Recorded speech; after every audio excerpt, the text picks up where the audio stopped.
Hello again, everyone. In the previous episode, we talked about how to craft concise and interesting statements that allow you to convey your ideas in the most efficient manner.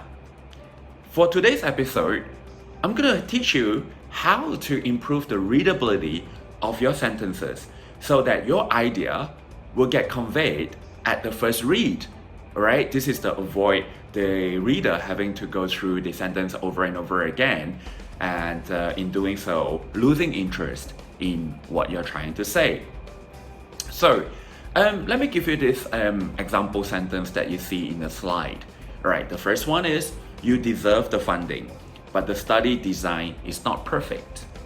The second sentence is, the study design is not perfect, but you deserve the funding.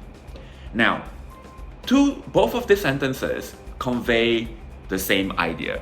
That is, although your idea is not perfect, but very likely you are going to get the funding for it. But the subtle difference here is that as humans, we tend to retain what we read or see at the end. It's like, in a movie, the ending is supposed to be the most powerful and it will leave you with that take-home message or thoughts. And the same goes for writing as well. So in this case, what we would call the stress position is actually the part that we want our reader to retain and remember in time to come. So if the main message here is that the person deserves the funding, then you want to say that you put whatever information at the beginning, and at the end, the final point is that you deserve the funding. Okay? Now, because of the fact that we as humans tend to focus at the end of the sentence for what is important, so therefore, information in the stress position can also introduce the topic of the next sentence to create a coherent flow. Alright? So now, let's look at the same sentence again. The study design is not perfect, but you deserve the funding. Now, logically speaking, the next sentence should relate to what we put in the stress position, which is about funding. Alright, we won't want to talk about the study design anymore, because then, you can just imagine when the reader is reading it, his or her brain is just going back and forth.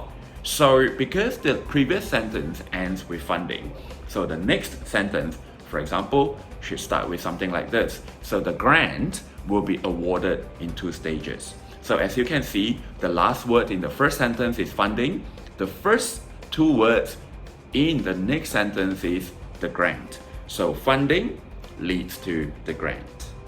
So in a sense, is that once you apply that rule, as you can see in the example slide, you can just create a really coherent flow so that your reader will find it easy to understand and in a way feel engaged as well to read on. So for example here, you can see that, the last part of the sentence says, information and communication technology in education.